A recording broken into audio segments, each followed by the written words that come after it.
Righty. Good afternoon, everyone. My name is Ose Sesay. If you don't know me, I'm the push strategist herself. I help push people toward their purpose in business, career, and beyond.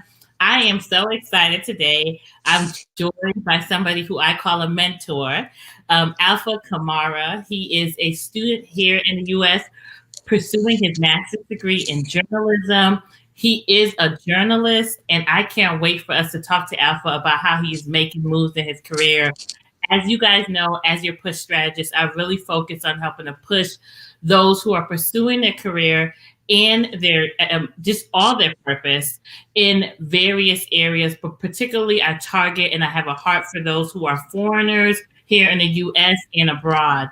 I really want to help communities that are what you would consider marginalized. It's hard to get opportunities to come here in the States, pursue their goals, pursue their dreams, and be able to go back and build where they've come from and even make the US home. So for those of you who don't know what I do, make sure you check out my website, pushstrategist.com, and I may be able to help consult you to get to your goals and your purpose.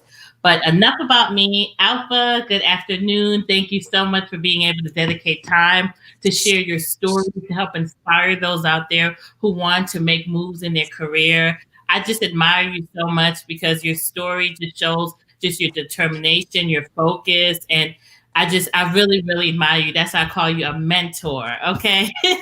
So I'm just happy to have you join us today. And I want to start off, Alpha. I have a list of questions here, but I may go off of it. So forgive me if I do. I want to start off just kind of letting you give us a little bit of background about who you are. As I shared with those already, you are a journalist already. You've come here to the States to build your career. So can you tell us a little bit about where you started before you came to the US and how you even ended up here to get your master's degree? Thank you very much, and good day to everybody on this network watching us live on this program. Of course, I have an interesting background from a small country called Sierra Leone in West Africa, and I was born in the 80s. And by the time I was a teenager, even before that, there was war in Sierra Leone. So if you read about the history of Sierra Leone, there was war from 1991 to 2002, if I'm not mistaken. The war lasted for 12 years. And that war, during that time, I was in school and I never had time to enjoy my young or teenage age, because that time was a time when people were running from one city to another, attacking, killing people. But through that, I grew up through that era, but I still managed to go to school, just changing from one town to another with my family, my mom, my dad. When there's an attack somewhere, we'll move to another town, another attack, we'll move to another town. But I kept on and I held on to education. So it's been tough, but I Oh, just not kept easy. going and let me keep going, let me hold on to education.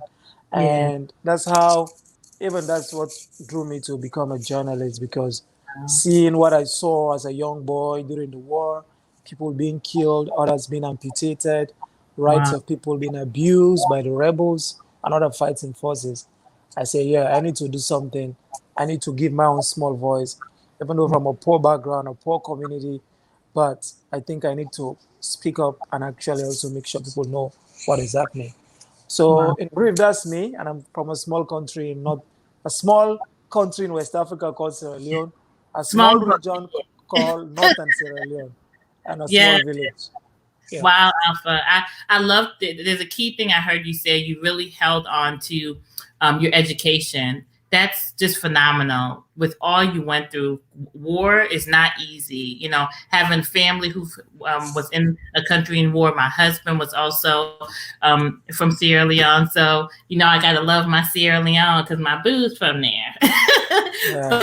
it's just it just I just admire, just the perseverance, and you held on to, like you said, education, because it's the one thing that nobody can take away from you.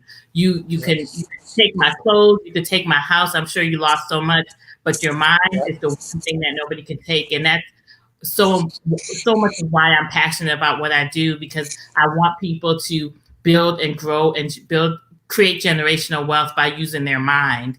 Yeah. And that's the key, is the one thing that God gives us that people can't take from you. So I just think that's phenomenal. So you went through all this, you held on to your education, and it created something inside of you that said, I want to be a journalist. I want to tell the truth and tell stories for others. So now that's where you determined what you were going to do. Tell us now how you ended up at, I had to shout you out at BBC, because Alpha has he started this early on before he got here, journalism. So can you tell us a little bit about how you transferred from that situation to getting into BBC and doing journalism right in Africa? All right. Yeah. So as I said, I talk about my passion, how I started what I'm doing right now, seeing what happened during the war, and I got to like tell my story. I also tell stories of what was happening to the people. So through that, I received a recognition in my community, people knowing me for what I do, and a community radio was open in my district. And so I had to like apply as a volunteer, like, okay, I'm here. This is a community radio coming to my community. Let me just use that opportunity and see what I can do. So I was called for an interview, and of course, they recruited me as a volunteer. I started as a like a sub reporter. When I say sub reporter, you have to work with another senior reporter who goes with you to the field to do stuff. And I did very well, and how I got a recognition, started receiving community awards. This is in Makeni in northern Sierra Leone. And at some point when I sat to my my senior secondary school exams, I was like, you know what? Let me do something related to journalism. So I went to the university, the Anasbai University. By that time, it was called Northern Polytechnic, and I did their journalism and conflict and peace studies. I started first with a diploma because I was like, okay, let me do conflict and peace studies. Because at that time, the country was just coming out of war. So I had to do conflict and peace studies so that I'll be able to use my journalism skills also to help build peace in the community. So I did that. I love it, Alpha. Yeah. So I also did journalism along the line. I was like, okay, let me do broadcast journalism. So I did it, and I did my first diploma. So through that, I got, lots of promotions kept coming in. I was promoted from a sub reporter to a reporter. I later rose to the position of a sub editor, later to becoming the production head in this community radio. So I made my mark there. I want to ask one question, because for those who don't know, I know you said you post-secondary, that is now going into college, right? Yes. For America. Okay. And then you got your diploma, your college diploma, and then that's when you were still doing all of these. Yeah. Okay, perfect. So keep going. I just want to clarify for anybody who may not know. When I got my diploma, I was like, okay, I need to do more. So I also enrolled, to do my bachelor's degree, and I started it. But at some point, I was a bit also engaged doing some jobs. So I was like, okay. So I started it in person, and I later completed it online, so that I'll be able to add to my qualifications. So I got my bachelor's degree around 2010 online. Because I was working, it was busy, moving up and down. So I got my bachelor's. So after that, there was this opening.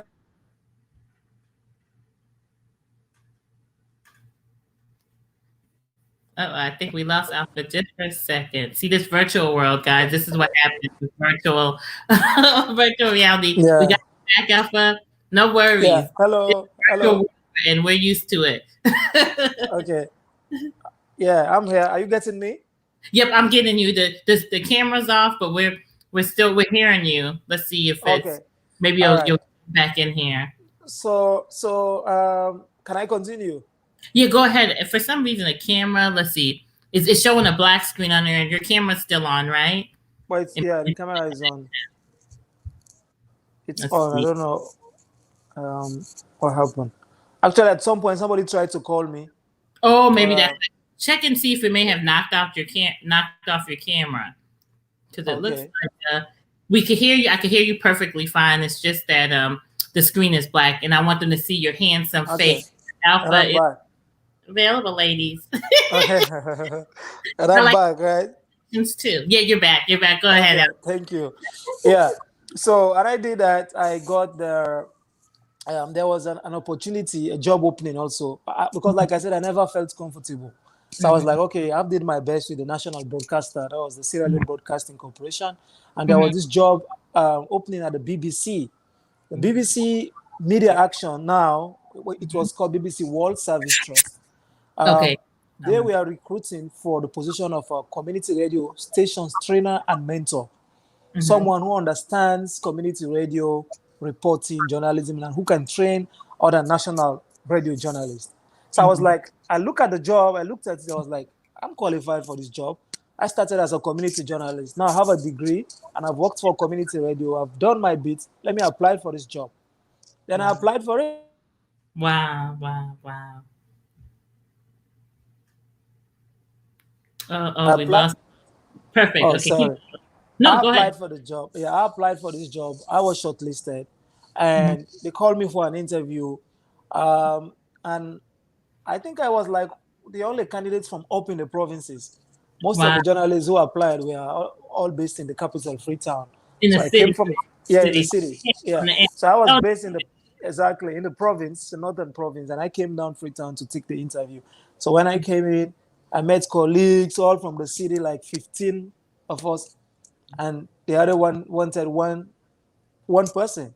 So I went in, I took the exams, I did a face-to-face interview, and I left back for my province.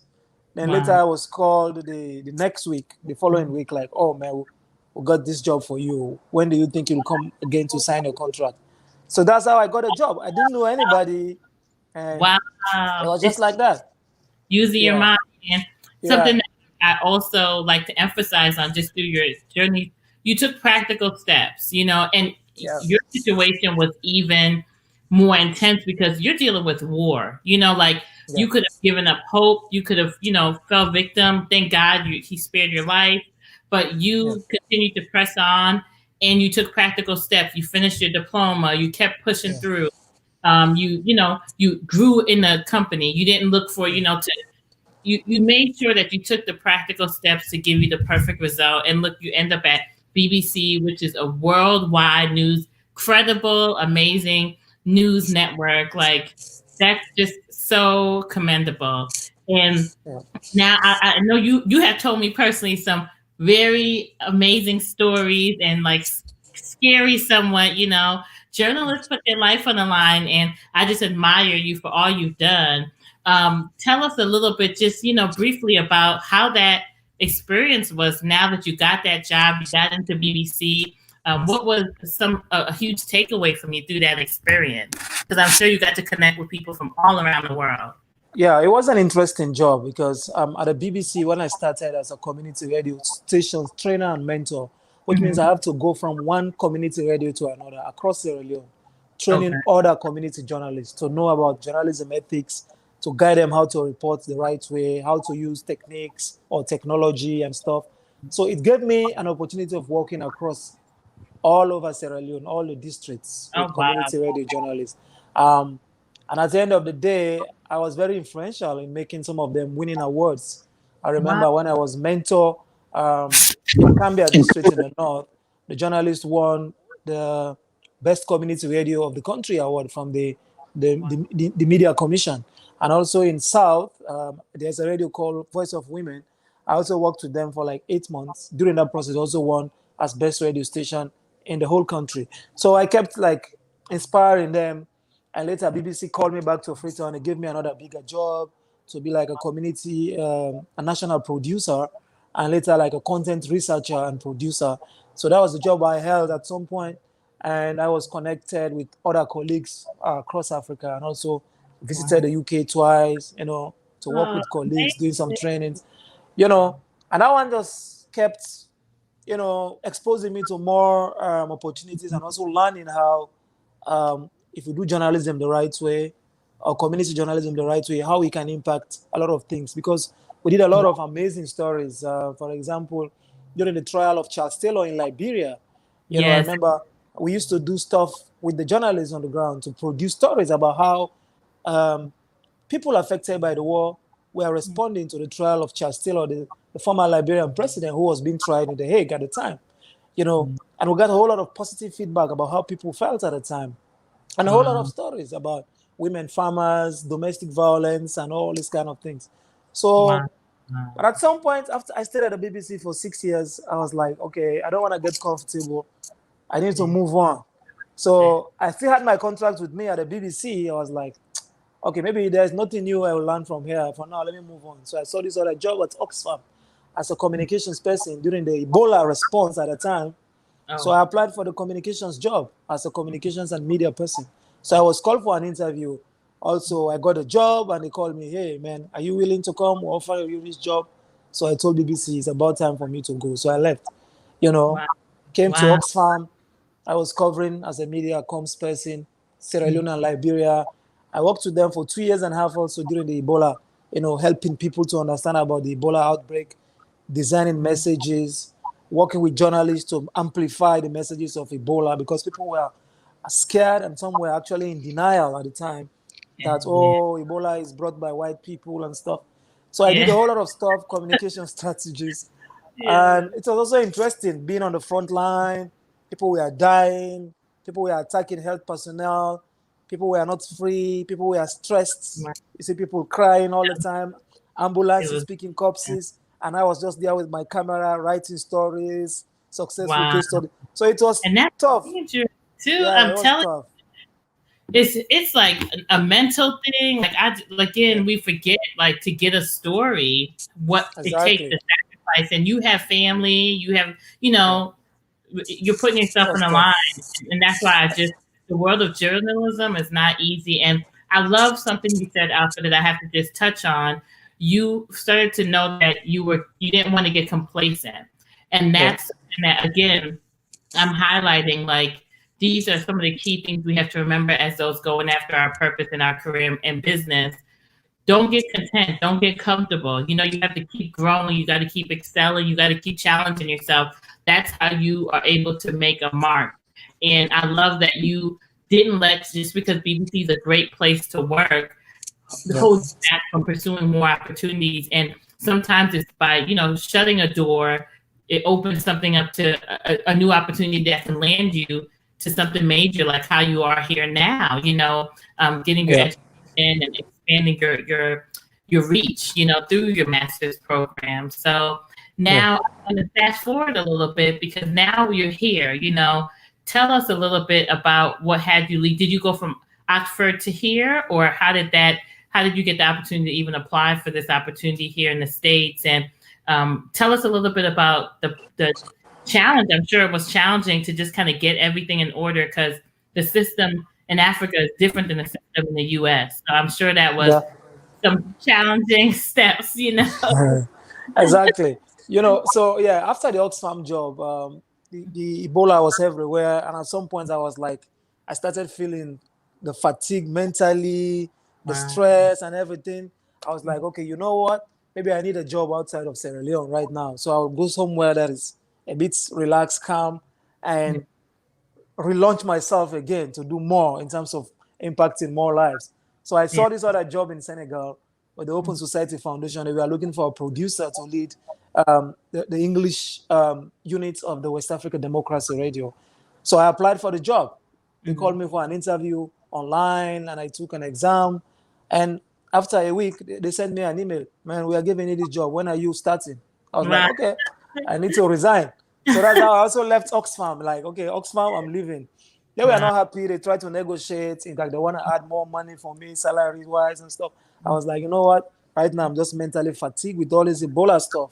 I think I need to go somewhere a bit more calmer, so I'll be able to just focus and do more. So that's how I left Oxfam, and I came to Senegal.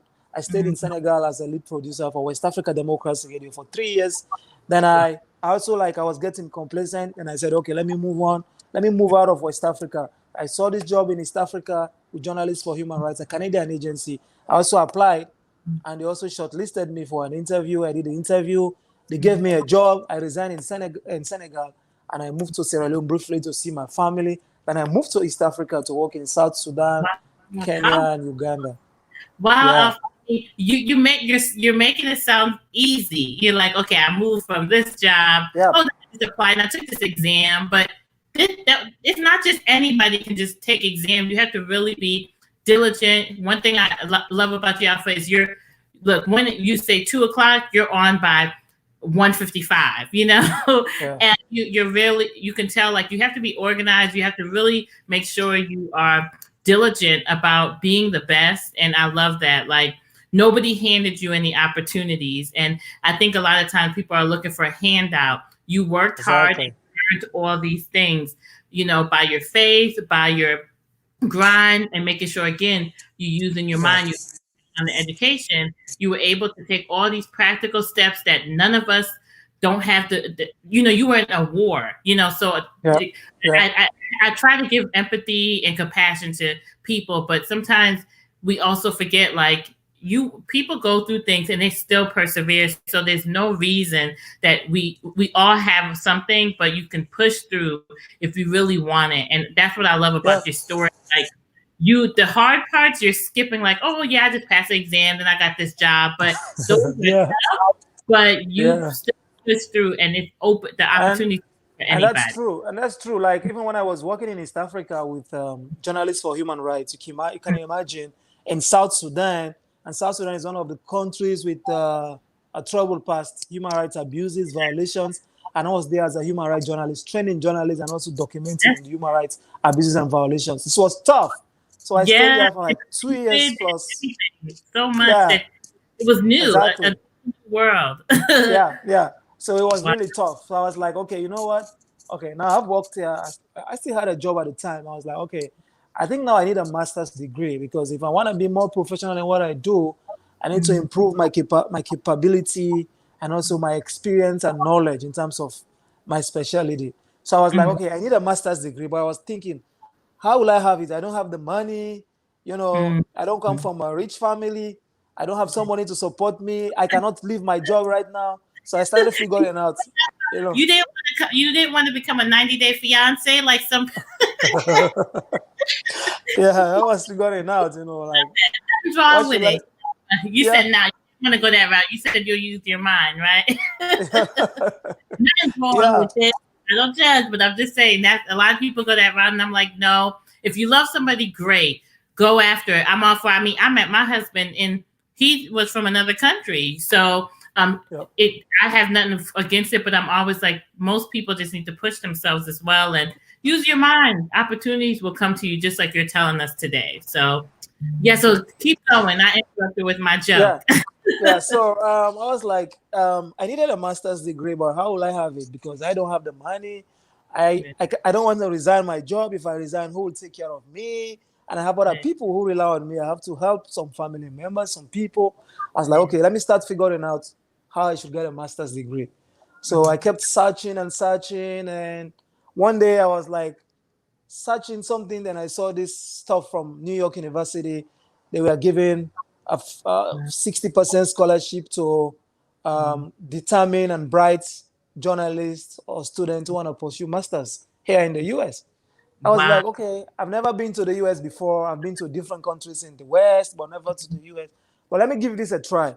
So I sat down, I read it over and over, first to understand, Mm-hmm. what's really the things they are looking out for, because that's also very important when you're applying for something. Read Mm-hmm. and understand it. So I saw what they were asking for, the qualifications. They were asking for some essays to prove to them why you are a good candidate for you to be given the opportunity. You needed some recommendation letters from university professors or past managers you worked with, and a whole lot Wow. of things. So I sat down and I said, yeah, let me go for this. So I started putting my stuff together. I did my essays. It took me like a week just to do 2 essays, just to make them properly, kept reading them over and over. Then I got back to some of my managers who I worked with, who actually they knew or they still know me that Alpha Kamara is a professional person. So I got Yeah. back to them. I was like, I have this stuff I want to apply. Will you guys please give me some recommendation letters? So they say, yeah, sure, we can give you anytime. Wow. So See, I you gave them created stuff. relationships.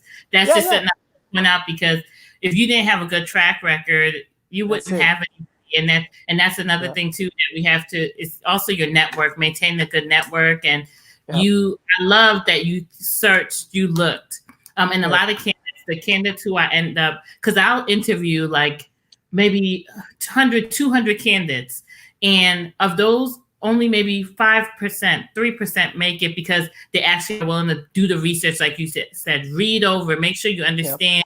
They're willing to research or even look for the opportunity. They're just not looking for it to fall on them. So the fact you found that scholarship, I noticed those who end up, from my experience of bringing foreign students or professionals here, it's the ones who's really willing to put in the work and do the research. And, they're going to be that 3 to 5% who actually are Yeah. able to get opportunities. So that's really awesome, Alpha, that you found just even that scholarship. Yeah. And that's how Mhm. I applied. Nobody knew me, and this is just Alpha. And it was like they were asking for 10 people, 10 international candidates, and Wow. I think over 100 people applied. So Wow. we had to go through another interview again, like another interview with the professors and the head of department and everything. And at the end of the day, I received the offer like, hey, man, we're Wow. offering you 60% to do this master's program. All the documents are ready. Just shoot us an email. We'll help you with whatever for you to come. So And, that's how I and this got it. this is NYU, okay? This isn't Yeah, like, yeah, this is a huge deal. Like yeah. you got to It's go to good. one of the top colleges in the US, and Yeah, 60%, even some of us that are from here don't even get 60% of our yeah, college. that's true. So it goes to show, and we have scholarships too. It's just about really taking those practical steps. You build your career from an idea of Yeah, holding on to your education. You kept persevering, you kept growing and not getting content. And all those experiences, I bet, is what set you apart from the other candidates that they chose you. They yeah, saw the diversity in what you did. They saw the impact you made in your community. And I know the stories you do, Alpha. You do so much for women and, giving us a voice in Africa and so much. Like you make sure that because your heart to want to help and expose the truth for people, now you get opportunities like this. Is really a principle that I always like to say, what you sow, you end up reaping. And you really have shown that through your story so far, that you've really put in the work. And that's why you got this amazing opportunity. So now you're in the Big Apple, New York, New York. You made it here. yeah. So tell me, when you transitioned now and you got here, what was the most surprising? Like what, when you got to the US, like what were you most shocked about? Because you said you'd never been here before. And I always love to hear that from new immigrants that come, especially those that are coming on a visa, F1 student visa like yourself. So tell us a little bit about what that transition was like. Yeah, it was tough. Of course, New York. They say the city that Yeah. never sleeps. Everything is fast. Everything moves very fast, and you have to just be smart to live here. But Yeah. actually, today is 1 year. Actually, today is one Oh my year gosh, since I arrived in the States. this Yeah, is a celebration. You get to celebrate with the push strategist. We should yeah. have some So, Alpha. so I'm 1 year, officially 1 year in the US. Yeah, Wow. Oh my gosh, Alpha, that yeah, was so fast. yes, Wow. Wow. Well, this is perfect that we did this on a 1 year. yeah. Look at that. I'm so happy for you. I'm really happy. Congrats, congrats, congrats. Wow. Uh-oh. When I Okay. You're yeah, back. when I came in September last year, one thing was like, okay, I'm here in this big city, the Big Apple, for the first time in my life as an international student. I've never been here before on a Yeah. tight budget.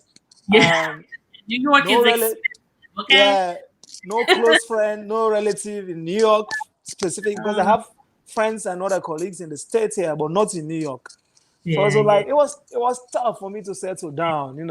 Sometimes I have to miss my train. Not knowing the right train to take. I know when you it's know, that's the truth. I'm telling you, Yeah, it's when you get lost in New yeah, York, it's good because you discover new things. It's like you always get to yeah, discover something new, and you're like, okay, I got to come back to this restaurant. Then you never yeah. could find it again. Exactly. Oh my Sometimes goodness. you're going to school, you miss your bus. Sometimes you miss Yeah, your train. Sometimes you are on the wrong train. They have to take you up. yeah, Maybe you are in Times Square. You don't even know what to do, where to go, and all this kind of things. It was it was Tell it. tough. You know, it Then was you tough. see crazy stuff on the train from this Yeah, person actually using the bathroom on the train to it's yeah, always some yeah. A whole lot of things, you know. yes, But yeah. and also me living in Staten Island, going to Oh, Manhattan every day, the whew, it's distance, scary. taking the bus, you How you do know, taking the bus, the ferry, the train, and I that. walk to campus. One day my professor asked me, how are you doing this? I'm I said, telling what? He said, like, you, you're never like, complain. yeah, you live very far, but you're always prompt. I said, yeah, I'm used to this. I'm a very determined person. So imagine me You living on Staten Island, going to Manhattan every day throughout the year. Now yeah, I'm in my final semester. It has been tough, but yeah, yeah. because I was determined, and I'm still determined that, you know what, I'm a Mhm. strong person. I'm the alpha man. I don't think something should just break me easily. So so You so yeah, worthy. it was Oh, okay. so yeah, so it's been tough, but yeah, like I say, I'm now coming to the end of the program, the master's program, and it's Mhm. interesting also. A whole lot of music, entertainment, different stuff happening, and I enjoyed it at some point. Sometimes you are assigned to do some stuff across New York. You don't even know where to start. Tight budget. You have to move with cameras. A lot of stuff. You're always on the run. All these kind of things. Yeah. So, but also in the midst of all this, then COVID came, and Um, COVID came, everything in a, shut down, I'm telling and you, you came in a year between COVID and all the stuff with, yeah, race, relation. I mean, you came in a year that was like, whoo, Alpha, I know you were like, wow.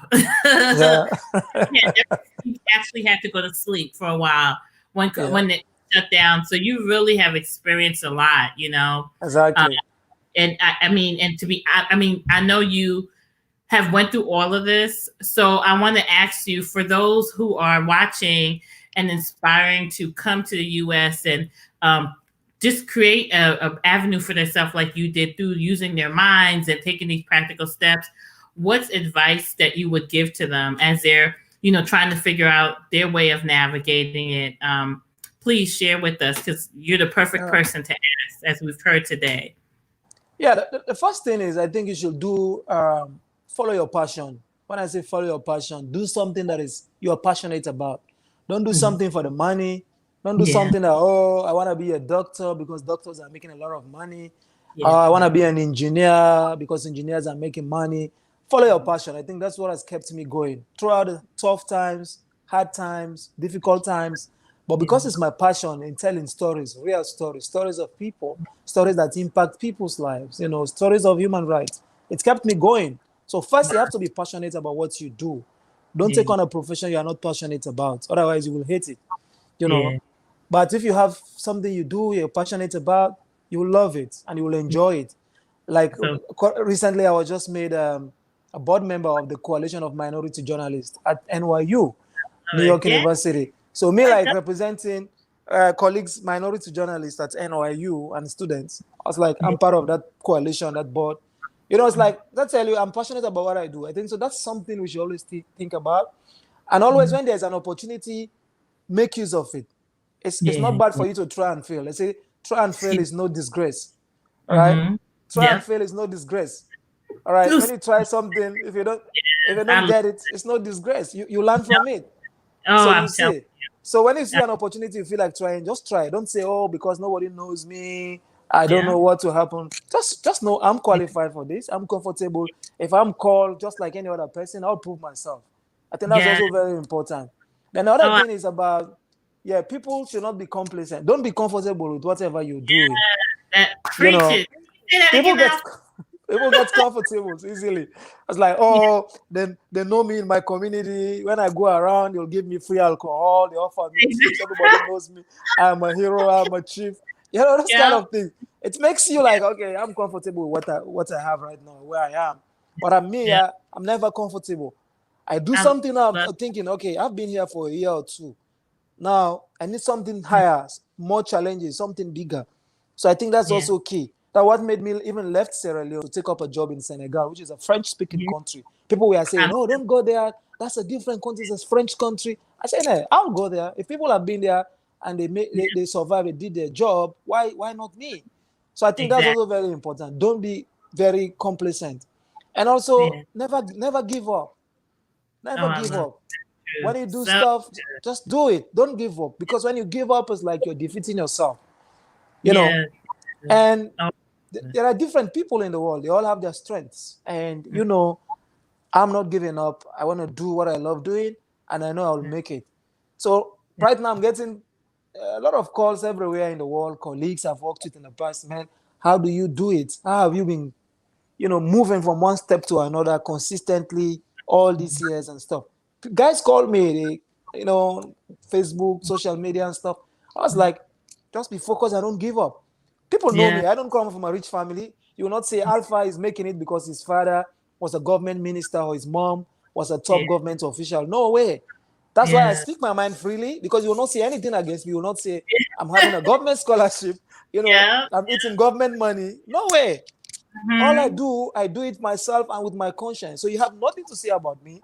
So I speak my Yeah. mind freely. Nobody will say Alpha is enjoying government money, or oh, his father is one of these correct politicians. I'm a down to earth, I'm a grassroots person. Yes, So you I are. speak my mind freely based on my Mhm. principles and what I believe. So I think these are some of the things I'll recommend to some people who actually want to make it up in their career. Oh, I love it, Alpha. I mean, you hit the nail on the head on everything that I talk about through push talks, which Alpha's so great at helping me with through my podcast. He's been an amazing support in my podcast. So check it out. But these are things that we talk about, really persevering, pushing yourself. Like, don't be, you have to have confidence in who you are and know that even if you Yeah. try and you fail, that learning will take you so far. And And it's some confidence is key. Confidence is key, because even if, let's say, you want to get a pretty lady, you don't have confidence on yourself. Will that lady listen to you? yeah, That's a key thing. that is I a like key. that point. Yep, you have to, because at the end of the day, who is going to be able to speak most about you is yourself. You know yourself more than anybody else.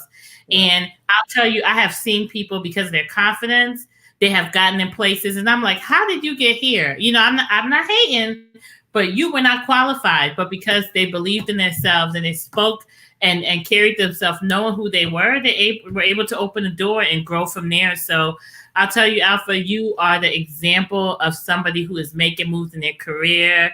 I'm just so amazed like I call you my journalist mentor. I want to get Thank to you. do half of what you have done around the world, and just you took those practical steps and you were able to make such a perfect career. And Yeah. I know you have so much more ahead. And it comes as a cost. It comes as a cost, because I'm Um, still single. I'm still single. yeah, That's maybe the reason why. So that's not it's a, time. You see, you're getting yourself in perfect place. So now after this, yeah. if the lady is coming, you may meet her right through. This is a virtual world right now. So somebody may be inboxing me once I post this, and she says, now. So I'm just, I'll tell you, Alpha, Yeah. So you're yeah, doing because everything. probably because if I were married, I would not have been able to like climb from one Yeah, step to another. I would be thinking of my wife and stuff. But yeah, so it comes at a cost. So you see something, you have to pay something to get something. So I was that's like, true. okay, There's let me do this. opportunity cost. There is, you're Yeah, right. But you yeah, see, the good thing about that cost is that it can come. It's just yeah, the right divine time. But there's others where it's like, you have to decide. And yeah, that's also a good thing to think about too, as well, that it wasn't easy. You could have, I'm sure there was a lot of things you gave up. You weren't able to hang yep, with friends, and yep, you had to go study for these exams, and that's again, people have to decide what they want to sacrifice. Everything, yeah, you have to put in a sacrifice, but it's worth it in the end. And we know that wife is coming, because I will be at that wedding. And now, Alpha, once you get big time now, don't forget about the push strategist. We want you to come back and tell us your next chapter. I had to say that's for last, of course. Now you made it to America. You got to tell us what your favorite food is that you discovered since you got here. What is it that you cannot go without now that you've had since you made? Please don't say a Big Mac, okay? Don't say the. I mean, I'm gonna put the get McDonald's to get a Big Mac. Please say something outside of that. oh, okay, What's yeah. your favorite? What's your favorite food? I think two things I've enjoyed since I've been to the US, and one is the American pizza. I think Okay, pizza. the pizza, Oh, yeah, New York pizza pizza. That's is, a good one. yeah, the New York pizza is very, it's very, Yeah, they're the same. exactly, It's yeah, going to school in Manhattan, sometimes you that just have to run, dollar slice. yeah, That to dollar get, slice. That was $2, right? $2 a slice. exactly, It was a yeah, slice. so So they like, took. yeah, when you have 15 or 20 minute break, you have to run and just pick something. So eat Yeah, quickly, drink some water or tea, and and continue with your classes. So the pizza yeah. is, nice because, That, well, that's I got, the same one your brother likes. Your brother, Marquis, that's his thing, the pizza, the New York pizza. yeah, So New York pizza. I think it's good. And also, I've been across the country to some cities. I've been to Jersey, Philadelphia, I've been to DC, Virginia, Richmond. I think all these cities I've been to, the people are nice, in terms of Americans, because I've been to the UK. The UK is more of a closed society. If you're not part of, the team, like they'll yeah, never allow you to penetrate. it's But all in the about class. US, I feel like sometimes in the that's UK. it. That's it. Yeah, when in the US, people are open. You come, you meet people friendly. You can sit, in a bar, take a bottle of drink and stuff. Yeah, so it's cool. I like the food and I like the way, especially here in New York. Yeah, Well, you always feel it's like amazing. you are like in a city Hmm. or like the world city, a city in another city, because every Yeah, corner you go, you meet something different. So I'm I telling think these are you. all the things that I've been You get enjoying to since I've a been. great school in a great city because in New Yeah, York, it's different than the rest. You can go anywhere and people will talk. They always give a rap like, "Oh, New Yorkers are this." No, they're the most open. They'll talk to you. yeah, You network like they're always gonna look out for you. Like at the end of the day, and I love New York. I'm will always my heart is always a New Yorker. No, there's nowhere I feel like I can go in the world outside of Africa that will feel like home. Like unlike New York is the only other place for me. So wow, yeah, so I'm so thankful, Alpha. I hope that one thing I forgot to bring up that I wanted to ask too before we close is, I know there's been so much going on just in the U.S. with immigration and student visas, and I'm saying they're going to send just things that I'm all hoping that we can push to vote.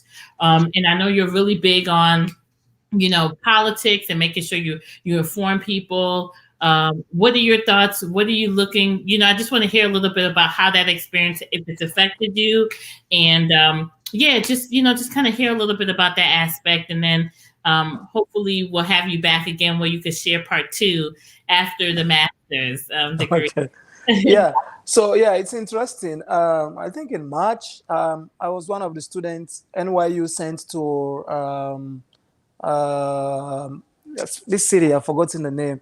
Maybe I'll remember it. When the Democratic Party was having their convention, Mhm. we went there, New Hampshire. Oh, Yeah, okay, I okay. was part of the team. We went to New Hampshire and I covered the Democratic debates there, where Mhm. all these candidates who were the ones defeated by um, Biden, they were Yeah, all there. And I was like, I listened keenly to their speeches and I mhm. realized they were ready for to give President Trump a real run um, for the coming election. But on the issue you talked about, the issue of the international students, and I was an international student. When Mhm. that rule was announced that all international students who are doing remote classes, they should go home Yeah, or, you know, crazy. go out of the country or something like that. I was like, this is really crazy because, for Yeah. example, coming from here to my country, it's almost like $2,000, I'm telling you. return trip. So Yeah, imagine me paying $2,000, go to Sierra Leone and come again, and have yeah, families there, come back and start everything. So it was like crazy. And yeah. thank God the universities spoke, including our university, NYU, Stood because they up. were like pushing a legal suit against the Yep. government and Mm. ICE and other universities too, Columbia and others, Harvard. Harvard. So Mm. finally they succeeded and it was reversed. And so yeah, but it was tough. And also even with the COVID, you just have to be focused. But it Yeah, affected me in a way. But now coming to the election and also all what has been happening, of course, I've been covering the protests, the Black Lives Matter. yeah. Um, from here in New York up to DC and even Richmond, Virginia. I've seen a whole lot of stuff. I even met with the George Floyd family in Richmond. I had photos with them, the That's brothers, you know. awesome. So yeah, I love so, it. yeah, so a whole lot of stuff, and I think the next election is very important. But I think So it's for important. people to go out and vote. Americans should vote. I can't vote because I'm not an American, but Yeah, I think it's time for the Americans to vote. I'll not yeah, say vote this or vote this way, but all of us have seen the protests going on in the country and they know the reasons they have been protesting. So if you want yeah, a change, they need to vote for that change. Otherwise, you cannot sit at home or just protesting. And when they say it's time to vote, you don't vote and you allow things to change. No, it will not work that way. So I yeah, think all of them should listen and give yeah, this particular election a priority, make it a priority, and yeah. vote for what they think is right. Yes, I love it, Alpha. Thank you. That's such a great place to end. Really, just you came in this country in a time where a lot of things have been brought to light.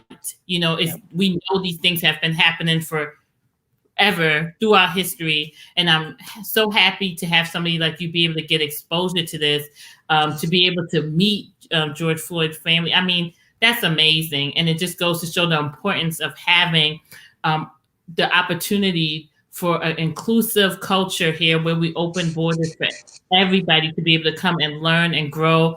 There's things that you have been through in your country in war. If you can make it through war, there's things you have learned that could be applied here that some of us have never, we would never even get there because we don't know what it's like to see people killed. People, there's something that it does to you that it gives you a kind of, push and drive. And it helps you to look at life like I want the best and I want to use my voice. That unless sometimes you go through things, you will never get there. So the Right. fact of not allowing immigrants and foreign people to come and go to school here or build their career here or even make the U.S. home is just ridiculous to me because it's through those differences that we really can make change. Everybody has different perspectives and bringing it together is what makes change. So like you said, we got to get out and vote. I'm not going to tell you who to vote for, like you said, but we have to vote. And thank you, Alpha. It has been so much fun. I have enjoyed being able to talk to you, spend time with you. Like I said, my Thank you. mentor, you are Thank one of you. mentors, my journalist mentor. I hope to get to that level one day in telling my stories through Push Talks podcast. And I just thank you, Alpha, for your time and helping to Thank give you. people just your journey and your story to help them be able to hopefully make a way to their purpose as well. So I want to thank everybody for watching today. Please make sure you share this with those who you may know that it will be a benefit. Make sure you follow Push Strategist. We are on Instagram, Facebook, Twitter. You can find us also on LinkedIn. Alpha, I will make sure that I put his information in the notes. If you want to reach out to him, you want to follow him, you want to send him a quick message, like I said, Alpha, you make it a love connection. You want to go on a nice date with Alpha. I'll make sure I put his information so you guys can stay in touch as well. And we will hear more from him because we would love to have him back. So Alpha, thank Thank you so you. much. It has been a pleasure. And thank you all for watching us today. Make sure if you want more information on how we can help you get to your career, your business and beyond to help you get to that purpose, reach out to us at pushstrategist.com. Thank you all and have a wonderful day or night wherever you're located. Thank you so